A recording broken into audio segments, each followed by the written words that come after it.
84 glasa za rezoluciju je malo. Da, malo je to glasova za veliki, najveći zločin, genocid. 19 glasova protiv je mnogo. 68 država suzdržano. To je previše. 21 država nije glasala. Također previše. Od 193 zemlje, 109 nije bilo za rezoluciju. 84 jest. I kakav je to uspjeh?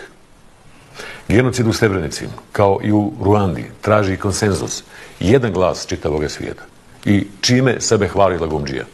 Čak ni Velika Amerika, Kanada, Australija, čak ni čitava Europska unija, čak ni čitava organizacija islamskih zemalja nisu uspjele da skupe više od 84 glasa, a Lagundžija se hvali da je to on.